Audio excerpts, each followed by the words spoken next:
ஓட்டு போடுற ஒவ்வொருத்தரும் விவரம் ஆகிட்டா அப்புறம் நம்ம எப்படி அரசியல் பண்ணுறது?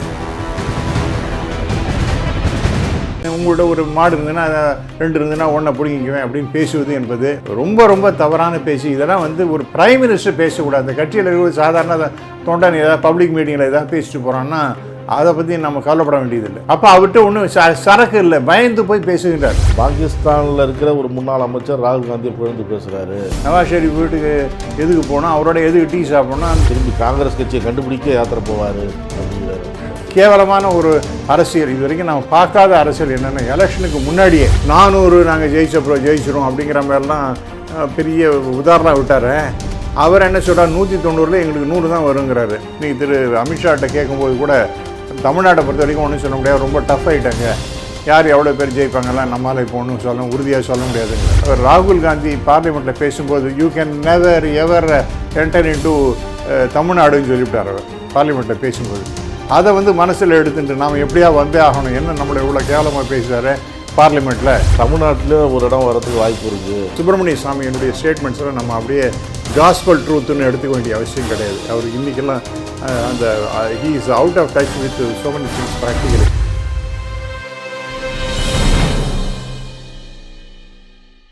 நக்கீரன் நேயர்களுக்கு வணக்கம். இன்று நம்முடன் கருத்துக்களை பகிர்ந்து கொள்ள இணைந்திருக்கிறார் அரசியல் விமர்சகர், கல்வியாளர், முனைவர் திரு ராமசுப்ரமணியம் அவர்கள். வணக்கம் சார். வணக்கம் மிஸ்டர் ராஜுவே. பாஜகவை நேரடியாக எதிர்க்க முடியல ராகுல் காந்தியால், போய் கம்யூனிஸ்ட் எதிர்த்து நின்றுட்டு இருக்கிறார் வயநாட்டில்.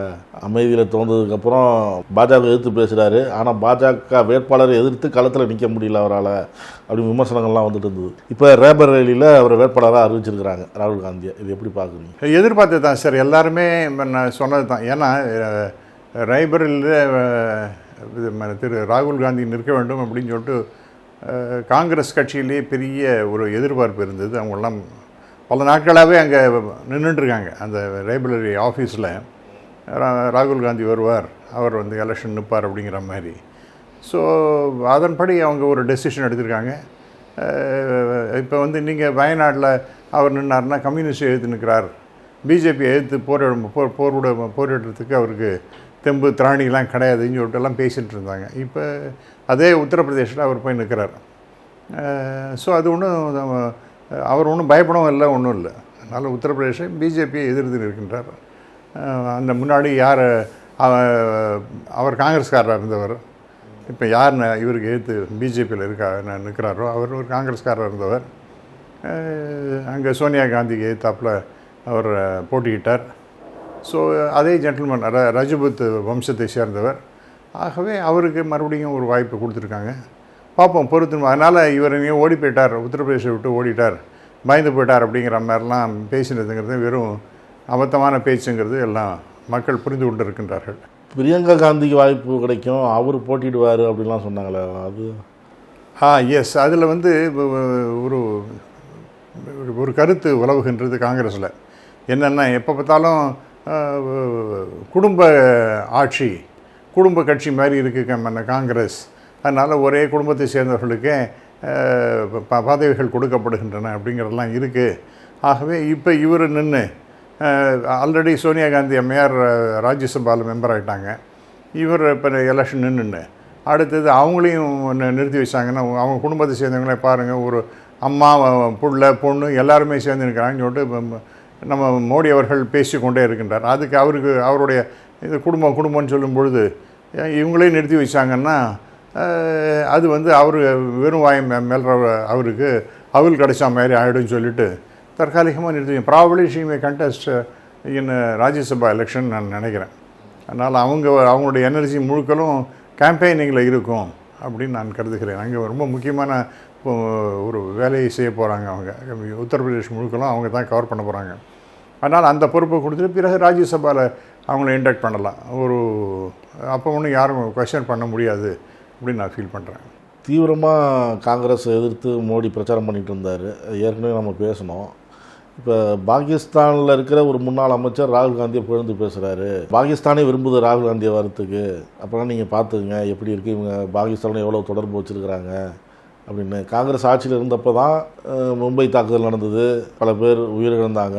இதெல்லாம் காங்கிரஸ் ஆட்சி வந்தால் மீண்டும் நடக்கும், நாம் வந்தால் அந்த மாதிரிலாம் எந்த விதமான இதெல்லாம் நடக்கலை, காங்கிரஸ்லாம் வந்தால் இந்த மாதிரி தாக்குதலாம் நடக்கும் அப்படிலாம் பேசுகிறார். ஆமாம், அது நம்முடைய பிரதம மந்திரிகள் எல்லாம் பேசுகிறதுக்கு நல்லா பேசுவார். அவர் ஒரு நாட்டில் இன்னொரு நாட்டில் இருக்கிறவர் ஒரு மற்றொரு நாட்டினுடைய தலைவரை புகழ்ந்து பேசின தவிர என்ன? இவர் எதுக்கு சார் அந்த முன்னாள் பிரதமர் ஷெரீஃப் அவருடைய வீட்டு கல்யாணத்துக்கோ கல்யாண ரிசப்ஷனுக்கோ எதுக்கு சார் போனார்? அவங்க வீட்டில் எதுக்கு சார் டீ சாப்பிட போனார்? ஆப்கானிஸ்தான் ஸ்ட்ரைட்டாக வர வேண்டியதானே? ஆமாம், திடீர்னு போனாங்க. இங்கே இந்தியாவுக்கு வர வேண்டிய அவர் தானே அவர் ஏன் அங்கே போனார்? அவர் நவாஸ் ஷெரீஃப் வீட்டுக்கு எதுக்கு போனோம்? அவரோட எதுக்கு டீ சாப்பிடணும்? அந்த கல்யாணத்தில் ரிசப்ஷனும் என்னவோ ஒன்று, அதுக்கு அவர் எதுக்காக போனோம்? யாரும் ஒன்றுமே இல்லாமல் திடீர்னு அங்கே போனார். ஒரு செக்யூரிட்டி எல்லாம் ப்ராப்ளம் இருக்கும். ஏன்னா prime minister just like that இறங்கி எல்லாம் போக முடியாது. அப்படின்னா எதுக்கு சார் போனார் அவர்? இவர் எதுக்காக எல்லாம் பேசுகிறார்? அப்புறம் புல்வாமா அட்டாக் என்ன? புல்வாமா அட்டாக் அது ஒரு ப்ராப்ளம் வித் பாகிஸ்தான் தானே சார் அது? இந்த புல்வாமா அட்டாக்னால என்ன நடந்து? பாகிஸ்தான் தீவிரவாதிகள் தான் அவங்களெல்லாம் கொண்டுட்டாங்கன்னு சொல்கிறாங்க. அந்த கொல்லுவதற்கு முக்கியமான காரணமே இந்தியாவினுடைய ஒரு ரெடினஸ் இல்லாமல், அதாவது பாதுகாப்பு கொடுக்க வேண்டுங்கிற ஒரு எண்ணப்பாடே இல்லாமல் அதை ரொம்ப கேர்லெஸ்ஸாக விட்டதுனால அங்கே நம்ம 43 வீரர்கள் உயிரை இழந்தோமே. அது காரணம் யார்? 43 பேர். எதனால் டார்ச்சில் அடித்தாங்க போனாங்க, அதெல்லாம் இருக்கட்டும். ஆனாலும் கூட அதெல்லாம் இருந்து அதெல்லாம் அதற்கு தகுந்த நடவடிக்கைகள் எப்படிலாம் எடுக்கணும்னு எடுத்தாங்க. ஆனால் அந்த அந்த இஷ்யூவை நீங்கள் 2009 நீ கொண்டு போனது மக்கள் அதை ரிஜெக்ட் பண்ணிட்டாங்க. அதே மகாராஷ்டிராவில் they voted only for Congress. India முழுக்கலுமே காங்கிரஸ் தான் ஓட்டு போட்டது. பட் இந்த விஷயத்தில் புல்வாமா அட்டாக்கை பொய் சொல்லி இவங்க இன்னும் பெரிய தேச பாதுகாவலர்னுங்கிற மாதிரி சொன்னால் அதுக்கு போன அப்புறம் அதெல்லாம் முடிஞ்சு பிறகு பார்த்தா அந்த கவர்னரே சொல்கிறார், எக்ஸ் கவர்னர் சொல்கிறார், இது மாதிரி இவங்களால தான் அது இவ்வளோ பெரிய பிரச்சனையே வந்தது அப்படின்னு. அப்போ நீங்கள் பண்ணும்பொழுது அதுவும் மிகப்பெரிய அளவுக்கு அந்த நம்ம வீரர்கள் சாவதற்கு காரணம் யார் சார்? இந்த பிஜேபி தானே. இதை பேச மாட்டாங்களா? அங்கேருந்து ஆப்கானிஸ்தான் இங்கே டைரெக்டாக இங்கே டெல்லிக்கு வர வேண்டியவர் திடீர்னு பாகிஸ்தானுக்குள்ளே நுழையிறாருன்னா என்ன அர்த்தம்? அப்போ அதெல்லாம் பண்ணலாமா? அப்போ ஆற தழுவி முத்தமிட்டு அதெல்லாம் செய்யலாமா? ஏதாவது அவர் பேசுவார். எலெக்ஷன் சமயத்தில் இதெல்லாம் பேசுவாங்க சார். அது நம்ம பெருசு பண்ண வேண்டியது இல்லைன்னு நான் நினைக்கிறேன். பொதுவாக வட மாநிலத்தில் இப்போ நடக்குது தேர்தல், இப்போ 3வது கட்டம். அது அவங்களுடைய மனநிலை எப்படி இருக்குன்னு நினைக்கிறீங்க? மக்களுடைய மனநிலை எப்படி இருக்குன்னு நினைக்கிறீங்க? இவர் சொல்கிறாரு அமித்ஷா, காங்கிரஸ் இழந்த செல்வாக்கை மீண்டு பெறணும், புகழை பெறணுங்கிறதுக்காக பாரத் ஜோடோ யாத்திராலாம் போனார். எலெக்ஷன் முடிஞ்சு இவர் திரும்பி காங்கிரஸ் கட்சியை கண்டுபிடிக்க யாத்திரை போவார் அப்படிங்கிறார் அமித்ஷா. சார், இது எலெக்ஷன் சமயத்தில் இதெல்லாம் பேசுகிறதுங்கிறது சகஜமான பேச்சு சார். அதை நாம் பெரிய முக்கியத்துவம் கொடுக்க வேண்டாம். பட் அதே திரு அமித்ஷா என்ன சொன்னார்? 2 கட்ட தேர்தல் நடந்தது. 102 முதல்ல, 2வதுல 88, மொத்தம் 190. அதில் சொல்கிறார், எங்களுக்கு கிடைத்த தகவல் படி 100 பேர் நாங்கள் ஜெயிப்போம் அப்படின்னு சொல்கிறாரு. அப்படின்னா என்ன அர்த்தம்? 400 நாங்கள் ஜெயிச்சிரும் அப்படிங்கிற மாதிரிலாம் பெரிய உதாரணம் விட்டார். அவர் என்ன சொல்கிறார்? 190ல் எங்களுக்கு 100 தான் வருங்கிறாரு. அப்படின்னா அவரே அக்செப்ட் பண்ணிக்கிறார், எங்கே எப்படி வேணாலும் மாறலாம் அப்படின்னு. 90 இந்தியா கூட்டணிக்கும் 100 என்டிஏ கூட்டணிக்குங்கிற மாதிரி பேசினார்னா அப்போ அவருக்கு மிகப்பெரிய டவுட் வந்திருக்குன்னு தானே அர்த்தம். அமித்ஷாவே டவுட் வந்துருக்கு. அது அப்போ அதையும் நீங்கள் பேசணும்.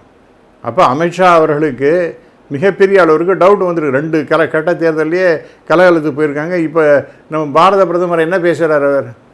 அவருடைய பேச்சில் தோனியெல்லாம் அந்த வளர்ச்சி என்னென்ன செஞ்சுருக்கோம், நாட்டு மக்களுக்கு என்னென்ன நன்மை பண்ணியிருக்கோம் அப்படிங்கிறதெல்லாம் பற்றி பேசலை. அவருடைய பேச்சு முழுக்கலும் ஒரே நெகட்டிவ் ஸ்பீச்சஸாக தான் இருக்குது.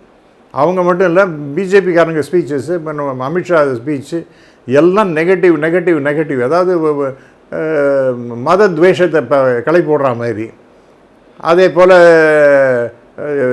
ஜாதி கலவரங்களுக்கு உருவாகிற மாதிரி அதை பற்றியும் பேசுகிறாரு. ஒரு உருப்படியான கான்கிரீட்டாக நாங்கள் இதெல்லாம் பண்ணினோம் அப்படிங்கிற மாதிரிலாம் ஒன்றும் பேசவே இல்லை. எதுக்கு எடுத்தாலும் முஸ்லீம்ஸை திட்டுறதுன்னா என்ன சார் அர்த்தம்? ராமர் கோயிலை கட்டுறோம், எல்லோரும் வாருங்கள், அதாவது ஒரு பெரிய அச்சீவ்மெண்ட்டு அப்படின்னா இதை தான் ஒரு பெரிய இஷ்யூவா சார்? மதத்தை பற்றி பேசுகிறது, இந்த மாதிரி சாமியை வச்சு எலெக்ஷன் இங்கே ஓட்டு வாங்குறதுங்கிற மாதிரிலாம் இருந்ததுன்னா நீங்கள் என்ன சார் அச்சீவ்மெண்ட் பண்ணீங்க? இவரை பற்றி பைடன் கொஞ்சம் உயர்வாக பேசிட்டார் அப்படின்னு சொன்னால் ஆஹா ஊகுன்னு போடுறாங்களே, அது எப்படி? அதே போல் ரஷ்ய அதிபர் வந்து இவரை பற்றி நல்லபடியாக பேசினார்னா பாருங்கள், நாங்கள் வந்து விஸ்வகுருவாக ஆகிவிட்டோம், இந்த உலகத்துக்கே வழிகாட்டுகின்ற தலைவர் என்பவர் திரு மோடி அவர்கள் அப்படின்லாம் பேசுகிறாங்கல்ல. அப்போ பக்கத்தாப்பில் இருக்கிற பாகிஸ்தானில் திரு ராகுல் காந்தியை பற்றி பேசினேன். ஏன்னா இவர் நெகட்டிவ் பாலிட்டிக்ஸ் பண்ணிகிட்டு இருக்கார். சுற்றி இருக்கக்கூடிய நாடுகளை பாருங்கள் சார். பாகிஸ்தானோட நல்ல உறவு எப்போவுமே கிடையாதுங்கிறது தெரியும். சீனாவோட நல்ல உறவு கிடையாது. பூட்டானோட நல்ல உறவு இருக்கா? இல்லையே. மிகச்சிறிய நாடு அந்த மால்டீவ்ஸ், அவங்க வந்து இந்தியாவை எதிர்த்து தான் நின்று இப்போ எலெக்ஷன் நடந்தது. அங்கே நாடாளுமன்ற எலெக்ஷன் நடந்தது. அங்கே மிகப்பெரிய வெற்றி அந்த ஆளுங்கட்சிக்கு கிடச்சிருக்கு, அந்த ஜனாதிபதி கட்சிக்கு கிடச்சிருக்கு. மிகப்பெரிய வெற்றி அது. அப்போ அங்கே இந்தியாவை கண்டாலே பிடிக்கலைங்கிறது தானே தெரிகிறது. அப்புறம் ஸ்ரீலங்காவோடைய நல்லுறவே இல்லை. அது வந்து இப்படியும் இருக்குது அப்படி இருக்குது, கேட்டான் தவால் இப்படியும் சில சமயத்தில் இருக்குது, அந்த பக்கமும் சில சமயத்தில் இருக்குது, அந்த மாதிரி ஓடின்ட்டுருக்கு. அப்போ நேபாளோடையும் ஒரு நல்ல உறவு கிடையாது, யாரோடையும் உங்களுக்கு நல்ல உறவே கிடையாது. அப்போ பாகிஸ்தானில் இருக்க யாராவது நல்ல வார்த்தையை ரெண்டு பேசினான்னு சொன்னால் உடனே பாருங்கள் ராகுல் காந்தியை அவர்கள்லாம் புகழ்கிறார்கள். அப்படின்னா என்ன அர்த்தம்? ஒரு வீக் கண்ட்ரியாக இதை மாற்றி விடுவார். இவர் தான் பெரிய மகிழ்ந்தார், ரொம்ப ஸ்ட்ராங்காக. புல்வாமாவில் என்னாச்சு? ரொம்ப பெரிய ஸ்ட்ராங்காக தான் நம்ம மாற்றி உலகமே கைகொட்டி சிரிக்கின்ற வகையில் தானே ஆச்சு அது. அதெல்லாம் அவர் பேசுகிறதெல்லாம் எவசார சீரியஸாக எடுத்துவாங்க. இதெல்லாம் எலெக்ஷன் ஸ்டண்ட்டு, எலெக்ஷன் பேச்சு. நாம் வந்து இதை புறந்தள்ள வேண்டியது தான். பொதுமக்களும் புறந்தள்ளுவார்கள், அப்படி தான் நான் ஃபீல் பண்ணுறேன். இப்போ தமிழ்நாட்டுக்கு அடிக்கடி வந்தார். அது எலெக்ஷனுக்கு முன்னாடி மோடி வந்தார், அமித்ஷா வந்தார், பிரச்சாரத்துக்கு ஈடுபட்டாங்க, கர்நாடகாவுக்குலாம் போனாங்க. இப்போ ஆந்திராவில் வரல அப்படின்னு ஒரு விமர்சனம் வருது, அதை எப்படி பார்க்குறீங்க? தெரியல. அவர் வந்து சந்திரபாபு நாயுடு பார்த்துப்பார் அப்படின்னு விட்டார் போல் இருக்குது. ஒரு இடத்துக்கு ஒரு ஆள் தெலுங்கானாவுக்கு போனாங்க. தெலுங்கானாலேயும் அங்கே யார் அவர் அமித்ஷாலாம் போனார். அதெல்லாம் சரி, அங்கெல்லாம் ட்ரை பண்ணுறாங்க. எனக்கும் ஏதோ கொஞ்சம் வாய்ப்பு இருக்குங்கிற மாதிரி அங்கே ட்ரை பண்ணினாங்க. பட் இப்போ ஆந்திராவை பொறுத்த வரைக்கும் அவங்களுக்கு வாய்ப்பே கிடையாது. இல்லாத இடத்துல போய் நாம் என்னத்துக்கு நிற்கணும் அப்படின்னு சொல்லிட்டு சந்திரபாபு நாயுடு விட்டாங்க. ஒரு சந்திரபாபு நாயுடு என்ன சொல்கிறாரு, நீங்கள் வரலையா, நாங்கள் எங்கள் கேண்டிடேட்ஸ் தான் எங்கே நிற்கிறாங்களோ அங்கே நாங்கள் கான்சன்ட்ரேட் பண்ணுவோம், ப்ராபிகேட் பண்ணுவோம்னு சொல்லிட்டு போயிட்டார். அப்போ அவங்களுக்கே தெரியும் சவுத்து கிட்டத்தட்ட அடி வாங்க போகிறது சார். சவுத்து எப்பவும் போல் இப்போ முன்னாடியாவது கர்நாடகாவில் ஒரு பெரிய அளவுக்கு வெற்றி பெற்றார்கள். அந்த வெற்றியெலாம் இந்த தடவை கிடைக்காதுன்னு தோன்றும். ஏன்னா இந்த ஒரு மிகப்பெரிய ஸ்கேண்டல் அங்கே ஓடின்னு இருக்கு. ஒரு எம்பி அவர் வந்து 3000 பெண்களுக்கு மேலே கற்பழிச்சிருக்கார் அப்படின்னு, அதுக்கு கிட்டத்தட்ட 400 வீடியோக்கெல்லாம் வெளியில் வருது. 68 வயசு ஒரு கிழவி அந்த அம்மாவை போய் கற்பழித்து அந்த அம்மா கதறாங்க, நீங்கள் என்னெல்லாம் பணம்லாம் பிடிக்காதீங்க அப்படின்னு. அதெல்லாம் புறந்தள்ளிட்டு பண்ணிகிட்டு இருக்காங்க. அதை பற்றி ஏன் பேச மாட்டேங்கிறார்? அதை பற்றி ஏன் சார் பிரைம் மினிஸ்டர் பேச மாட்டேங்கிறார்? பேசணுமா வேண்டாமா? அதேமாதிரி உத்தரப்பிரதேசத்தை பற்றி நீங்கள் முதல்ல கேட்டீங்க. உத்தரப்பிரதேசில் இந்த ஒலிம்பிக்ஸ், இந்திய ஒலிம்பிக்ஸ் அந்த சங்கத்தினுடைய தலைவராக இருந்தவர் பிரஜ்பூஷன். பிரஜ்பூஷன் அவர் மேலே நிறைய குற்றச்சாட்டுகள்.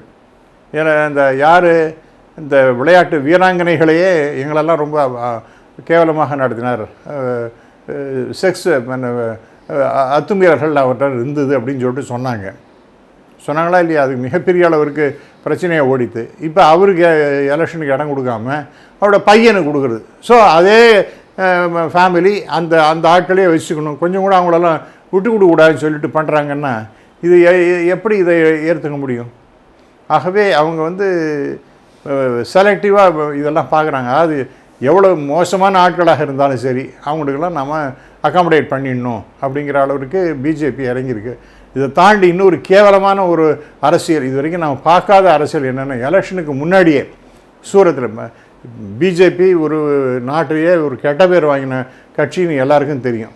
யார் ஜெயிக்கிறானோ எம்எல்ஏவோ எம்பியோ அவனெல்லாம் காசு கொடுத்து பயமுறுத்தி அச்சுறுத்தி அதெல்லாம் பண்ணி அவங்களாம் தான் பக்கம் இழுத்து விடுறது, ஆட்சி மாற்றங்கள்லாம் கொண்டு வர்றது, அல்லது எங்களுக்கு பெரிய நிறைய பேர் வந்து சேர்ந்துட்டாங்கன்னு பெருமையாக காமிக்கிறது. இன்ஃபேக்ட் பிஜேபியில் 50% மேலே இருக்கிறவங்க காங்கிரஸ் கட்சியை சேர்ந்தவங்க தான். அவங்களெல்லாம் இழுத்தாச்சு. இப்போ எலெக்ஷனுக்கு முன்னாடியே 2 பேரை இது பண்ணிட்டாங்க, அது இப்போ வளைச்சி போட்டாங்க. எப்படி? சூரத்தில் ஒன்று நாமினேஷன் ஃபைல் பண்ணிவிட்டு அந்த ஆள் அது சரியாகவே அந்த நாமினேஷன் பேப்பரே சரியாக ஃபைல் பண்ணாமல் அவரை எங்கேயோ காங்கிரஸார் ஓடி விட்டார். அவர் அடுத்தது அவர் இப்போ எங்கன்னே தெரியலை. அடுத்து இப்போ அவர் அங்கே பிஜேபிக்காரரை யார் அடுத்து நின்று இந்த டம்மி கேண்டிடேட் காங்கிரஸ்காரர் அதையும் ரிஜெக்ட் பண்ணாங்க. எலெக்ஷன் கமிஷன் ஒரு அநியாயமான ஒரு ஆர்கனைசேஷனாக தான் இருக்குது. அது வந்து கம்ப்ளீட்டாக பிஜேபி சப்போர்ட்டாகவே வெளிப்படையாகவே இப்போ பண்ண ஆரம்பிச்சிட்டாங்க. மற்ற யாரெல்லாம் நின்னாங்களோ அவங்க எல்லோரும் வித்ட்ரா பண்ணிட்டாங்களாம். இண்டிபெண்டன்ஸாக நிற்கிறது அது மாதிரி அல்ல வேறு சின்ன சின்ன பார்ட்டியில் இருக்கணும் எல்லோரும் வித்ட்ரா பண்ணிட்டாங்க. அதேமாரி இந்தூரில் மத்திய பிரதேஷில் அவர் கொஞ்சம் கூட கூச்சமே இல்லாமல் காங்கிரஸ் கேண்டிடேட்டு நான் வித்ட்ரா பண்ணுறேன்னு சொல்லிட்டு அங்கே கண்டெஸ்ட் பண்ணுற அந்த பிஜேபி எம்பி கேண்டிடேட் இருக்கார், அவரோட சேர்ந்து நின்று அதே கார்லேயே பயணம் பண்ணுறாரு. அவரும் வித்ட்ரா பண்ண அவங்க டிக்ளேர் பண்ணி 2 பேரும் ஜெயிச்சிட்டாங்க. இதை மாதிரி ஒரு படு மோசமான அரசியல் நான் பார்த்ததே கிடையாது. அதாவது ஒரு தரந்தாழ்ந்த ஒரு என்ன சொல்கிறது, அதாவது ஒரு எதுலேயும் ஒரு நேர்மை இருக்கணும். ஆனால் அரசியலை இந்த அளவிற்கு கீழ்மையான அரசியல் நாம் இது வரைக்கும் பார்க்கவே இல்லை. அப்படிப்பட்ட ஒரு அரசியலை தான் பிஜேபி செய்து கொண்டிருக்கின்றது என்பது ரொம்ப வருத்தமான விஷயமாக தோன்றுறது. அதுதான் இன்னும் பெரிய highly principal party with difference. என்ன இப்போ பார்ட்டி வித் டிஃபரன்ஸ் இந்த மாதிரி அயோக்கியத்தனம் பண்ணுறதா? அதனால் ரொம்ப வருத்தமான விஷயமாக தான் நாம் பார்க்க வேண்டும். பேசும்போது சொன்னீங்க ஆந்திராவில் மோடி அதிகமாக கவனம் செலுத்தலாங்கிறப்ப அங்கே வராதுங்கிறதுனால வரலையோ நம்மன்னு சொன்னீங்க. இப்போ தமிழ்நாட்டுக்கு அடிக்கடி வந்தார்ல, அப்போ வரும் நம்பிக்கையில் வந்தார் தானே? அதாவது அவருக்கு தமிழ்நாட்டில் எப்படியாவது வந்துடணுங்கிற ஒரு மிகப்பெரிய ஆர்வம். பிஜேபி எப்படியாவது கால் ஊன்றி விட வேண்டும் என்கின்ற மிகப்பெரிய ஒரு ஒரு உத்வேகம் அவர்கிட்ட இருந்தது. அப்படி தான் நான் பார்க்கணும். ஆனால் ஜெயிக்க போகிறாங்களா அப்படின்னா இன்றைக்கி திரு அமித்ஷாட்ட கேட்கும்போது கூட தமிழ்நாட்டை பொறுத்த வரைக்கும் ஒன்றும் சொல்ல முடியாது, ரொம்ப டஃப் ஆகிட்டாங்க, யார் எவ்வளோ பேர் ஜெயிப்பாங்கலாம் நம்மளால் இப்போ ஒன்றும் உறுதியாக சொல்ல முடியாதுங்கிறார். ஆனால் அதை மோதி பார்ப்போம். எப்படியா தமிழ்நாட்டில் வந்தாச்சுன்னா தென் இந்தியாவிலேயே நாம் மிகப்பெரிய அளவு காலூன்றி விட்டோம் அப்படிங்கிற மாதிரி அவங்க கணக்கு காமிக்கணுங்கிறதாக பண்ணுறாங்க. முன்னாடியே இருந்திருக்கு. முன்னாடி நம்மள்கிட்ட தமிழ்நாட்டில் பிஜேபிக்கு பொன் ராதாகிருஷ்ணன், கோவையில் அந்த ராதாகிருஷ்ணன் போன்றவர்கள்லாம் இருந்திருக்காங்க. குமாரமங்கலம் திருச்சியில் நின்று ஜெயிச்சவர் இருக்கார். இது மாதிரி நிறைய பேரை சொல்லலாம். இது மாதிரி ஒரு மாஸ்டர் மதான் நீலகிரியில் ஜெயிச்சவர். இந்த மாதிரி சில பேரை நம்ம டெஃபினட்டாக சொல்ல முடியும். நான் எதுக்கு சொல்ல வரேன்னா, அந்த மாதிரி ஒரு எப்படியாவது இம்ப்ரெஷன் ஒன்று க்ரியேட் பண்ணி நாம் எப்படியாவது ஒரு காலை பதித்து விட வேண்டும் அப்படின்னு ஒரு கங்கணம் கட்டி. அதுக்கும் முக்கியமான காரணம் என்னென்னா, அவர் ராகுல் காந்தி பார்லிமெண்ட்டில் பேசும்போது you can never ever enter into தமிழ்நாடுன்னு சொல்லிவிட்டார் அவர் பார்லிமெண்ட்டில் பேசும்போது.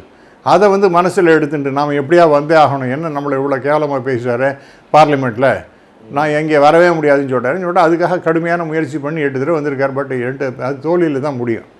எனக்கு ஒன்றும் நம்பிக்கை இல்லை. எனக்கு போல் ஸ்டேட்ஸ்லாம் அது எக்ஸிட் போல் வெளியில் சொல்லலை, ஏன்னா சொல்ல முடியாது சட்ட ரீதியாக. பட் வெளியில் வரக்கூடிய செய்திகள், கசிஞ்ச செய்திகளை பார்த்திங்கன்னா பிஜேபி ஒன்றும் வாய்ப்பு இல்லை அப்படிங்கிற மாதிரி தான் சொல்கிறாங்க.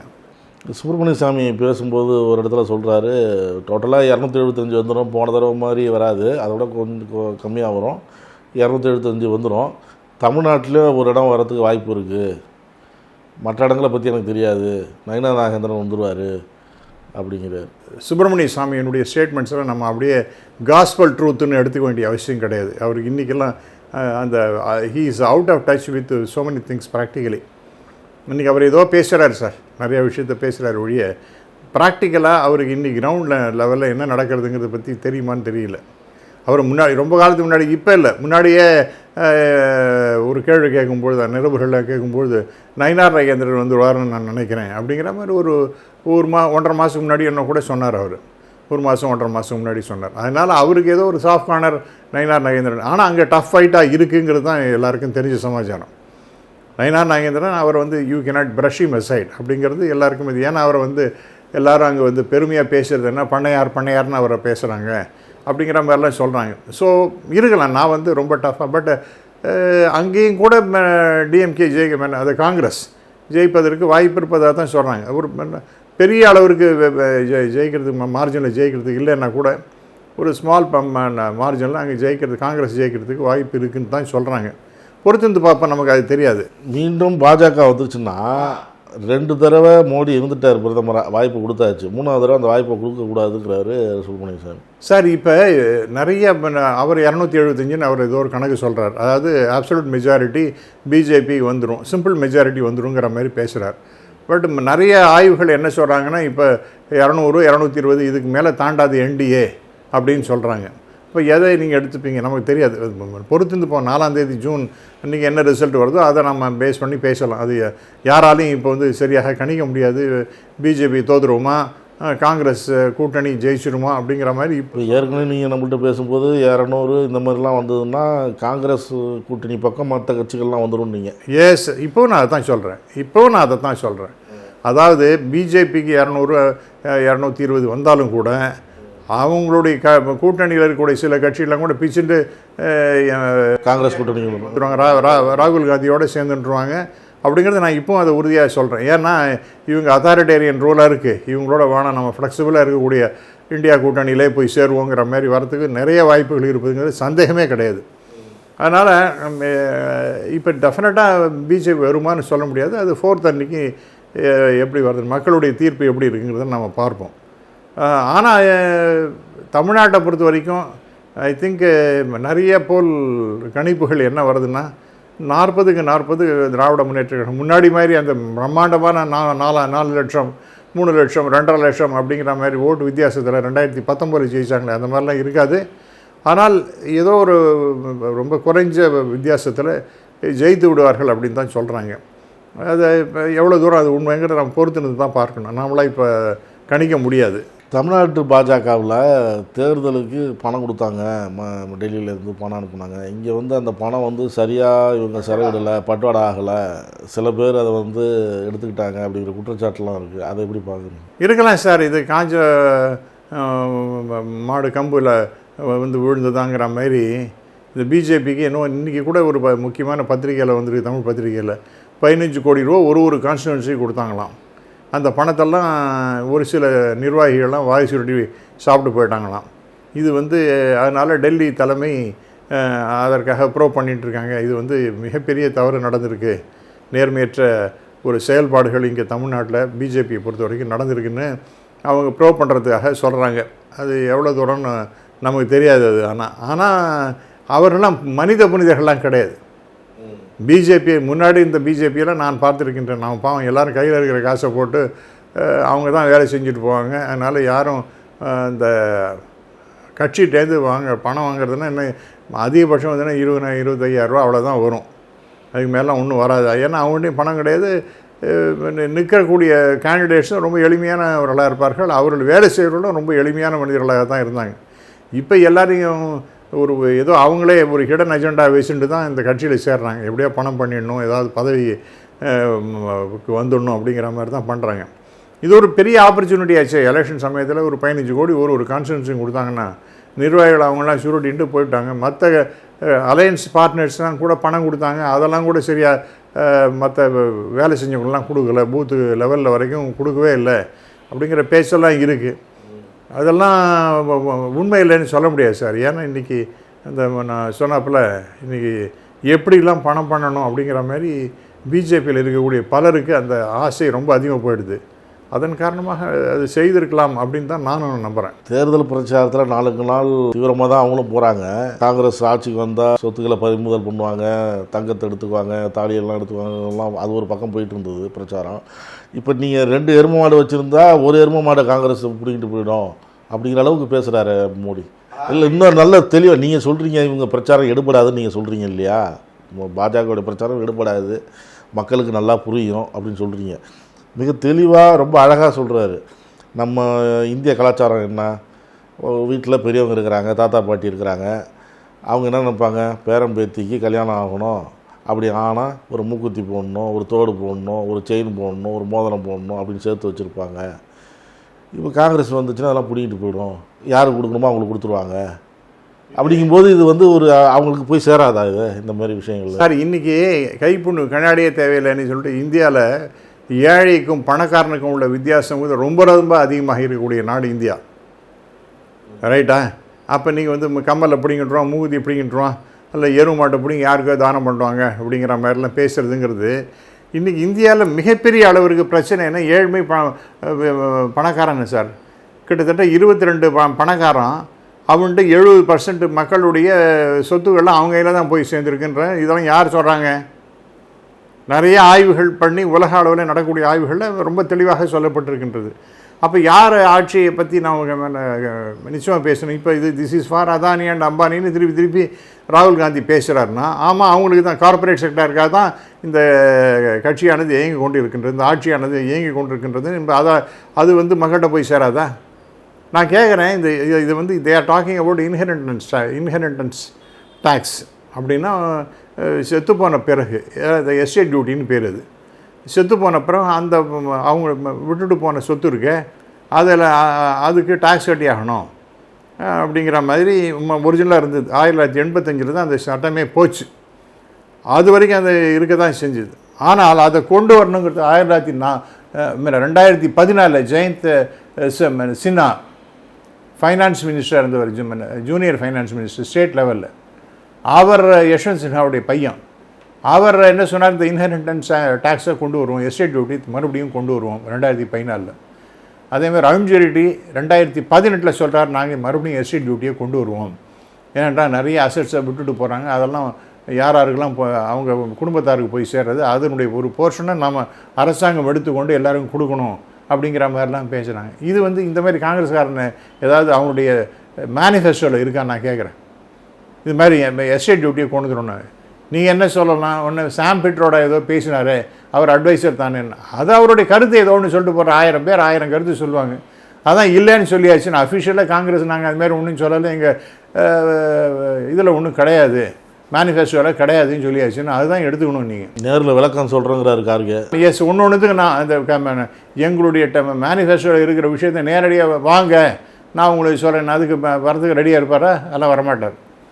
ஆகவே இதெல்லாம் வந்து ஒரு ரொம்ப அது ஒரு பிரைம் மினிஸ்டர் இந்த லெவல்லாம் பேசக்கூடாது சார். நான் வந்து யாராவது இந்த கட்சியில் இருக்கிறவங்க பேசினா தப்பு இல்லை, அதெல்லாம் இயற்கையாக பேச தான் செய்வாங்க. ஆனால் ஒரு பிரைம் மினிஸ்டர் போய் 2 எருவு மாடுதுன்னா ஒரு மாட்டை பிடிங்கிடுவாங்க அப்படின்னு எல்லாம் பேசுகிறதுங்கிறது, இது என்ன சோஷியலிசத்தை மறுபடியும் கொண்டு வராங்க அப்படிங்கிற மாதிரி பேசுவதுங்கிறது, இதெல்லாம் நடைமுறைக்கு சாத்தியமில்லாத ஒன்று. இந்தியா வந்து ரொம்ப ப்ரோக்ரெசிவாக போயாச்சு. அந்த மாதிரிலாம் ஒரு முடிவெல்லாம் எடுக்க மாட்டாங்க. ஆனால் நிறைய பேர் என்ன பேசுகின்றார்கள், இந்த பில்லியனர்ஸ்னு இருக்காங்க பாருங்கள், அந்த பில்லியனர்ஸினுடைய சொத்தில் ஓரளவு ஏதாவது பர்சன்டேஜ் அவங்க வெல்த் டேக்ஸாக கட்டினா நம்ம நாட்டுக்கு நல்லது அப்படின்றாங்க. I think that may be considered. But நாட்டை எல்லாருக்கும் உங்களோட ஒரு மாடு இருந்ததுன்னா 2 இருந்ததுன்னா 1 பிடிங்கிக்குவேன் அப்படின்னு பேசுவது என்பது ரொம்ப ரொம்ப தவறான பேச்சு. இதெல்லாம் வந்து ஒரு பிரைம் மினிஸ்டர் பேசக்கூடாது. அந்த கட்சியில் இருக்கிற சாதாரண தொண்டன் ஏதாவது பப்ளிக் மீட்டிங்கில் ஏதாவது பேசிட்டு போகிறான்னா அதை பற்றி நம்ம கவலைப்பட வேண்டியதில்லை. அப்போ அவர்கிட்ட ஒன்றும் சரக்கு இல்லை, பயந்து போய் பேசுகின்றார். 275 நீங்கள் சொல்கிறீங்க, 275 வருமான டவுட்டு தான். நிறையா போலீஸ் ஸ்டேஷன் சொல்கிறது 200 220க்கு மேலே தாண்டாது அப்படின்னு சொல்ல. சுப்பிரமணிய சாமி சொன்னதை சொன்னேன். அது இல்லை, சுப்பிரமணிய சாமிக்கு அவருக்கு இன்றைக்கி அவர் வயசாக எடுத்து அவருக்கு கிரவுண்ட் ரியாலிட்டி புரியாமல் இருக்கலாம். அவருக்கு ஏதாவது ஜென்ரலாக யாராவது பேசுகிற மாதிரி போலீஸ் ஸ்டேஷன்லாம் பற்றி அவருக்கு தெரியாமல் இருக்கலாம். அதனால தான் நான் சொல்லுகின்றேன், இது வந்து ஏதோ ஈஸியாக கடந்து போய்விட முடியாது இந்த போலீஸ் ஸ்டேஷன். பொறுத்து வந்து பார்ப்போம். 2வது பாயிண்ட்டு, இந்த மாதிரி ஹிட்டிங் பிலோ த பெல்ட் அப்படின்னு சொல்லுவாங்க, அந்த மாதிரிலாம் ஒரு பிரைம் மினிஸ்டர் பேசவே கூடாது சார். ரொம்ப கேட்குறதுக்கே நாராசமாக இருக்கின்றது. அது ஒன்று முடிஞ்ச வரைக்கும் ஒரு பக்கம் மத துவேஷத்தை கிளப்பி விட்டார், இன்னொன்று பார்த்தீங்கன்னா அந்த கோயில் இந்த கோயில் எப்போ பார்த்தாலும் சாமியை பற்றியே பேசுறது. என்னடா வேலை இல்லைன்னா அதை பற்றி பேச மாட்டேங்கிறார், விலையேற்றம் இருக்கிறன்னா அதை பற்றி பேச மாட்டேங்கிறார், பெட்ரோல் டீசல் விலைன்னா ரொம்ப ஏறி போச்சுன்னு சொன்னால் அதை பற்றி பேச மாட்டார். என்ன நீங்கள் பாட்டு கேட்டால் 2047 இந்தியா வந்து 3வது இடைக்கு டெவலப்டு கண்ட்ரியாக வந்துடும் அப்படி என்னத்தையும் ஒன்று பேசிகிட்டு இருக்கார் அவர். அப்போல்லாம் யாரும் இருக்க போகிறனோ கிடையாது. ஏதோ இப்போ கொடுக்குற ப்ராமிஸ் வந்து 2047 வரைக்கும் என்ன நடக்க போதும் யாரும் பார்த்துட்டு இருக்க போகிறாங்களான்னு. இப்போ என்ன மாதிரி ஆடெலாம் பார்க்க போகிறனோ கிடையாது. ஆகவே இந்த மாதிரி ஒரு செவடாலாக ஏதோ ஒரு பேச்சு பேசிட்டு போக வேண்டியது. அண்டு அவருக்கு இப்போ பயம் வந்து போயிருக்கு. கீழி மூஞ்சியிலே முன்னாடி இருக்கிற அந்த ஒரு தைரியம், தெம்பு, திராணி, ஒரு கம்பீரம் அதெல்லாம் குறைஞ்சி போய் என்னத்தையும் ஒன்று பேசணும், காங்கிரஸை கண்ணா பண்ணான்னு திட்டணும். ஏன்னா அவங்க பெரிய அளவருக்கு இன்றைக்கி மக்கள்கிட்ட செல்வாக்கு பெற்றுக்கொண்டு இருக்கிறான்னு அந்த பயம் பீதியெல்லாம் வந்துடுது அவருக்கு. அதன் காரணமாக இப்படியெல்லாம் பேசுகின்றார் என்று நான் கருதுகிறேன். கருத்துக்களை பகிர்ந்ததுக்கு நன்றி சார். மிக்க நன்றி சார். தேங்க்யூ. தமிழகத்தின் அரசியல் புலனாய்வு வரலாறு நக்கீரன் பப்ளிகேஷன்ஸ். இந்த கோடை விடுமுறையை புத்தகங்களுடன் கொண்டாடுங்கள். உலக புத்தக தினம் மற்றும் கோடை காலத்தை முன்னிட்டு ஏப்ரல் 23 முதல் மே 30 வரை நக்கீரன் வெளியீடுகளான அனைத்து நூல்களுக்கும் 25% சிறப்பு தள்ளுபடி. புத்தகங்களால் கோடையை கொண்டாடுவோம். நக்கீரன் டிவிக்கு சப்ஸ்கிரைப் செய்யுங்கள். உங்கள் ஆதரவே எங்கள் பலம். ஆசிரியர்களுக்கு நண்பனாகவும் மாணவர்களுக்கு ஆசானாகவும் திகழும் தேர்வு வழிகாட்டி. ஒவ்வொரு பாடத்திற்கும் அனுபவமிக்க ஆசிரியர்களின் துல்லியமான தெளிவான விடைகள். CNC இருக்கு, தேர்வு பயம் எதற்கு? இது தீரன் பப்ளிஷிங் ஹவுஸ் விற்பனை வெளியீடு.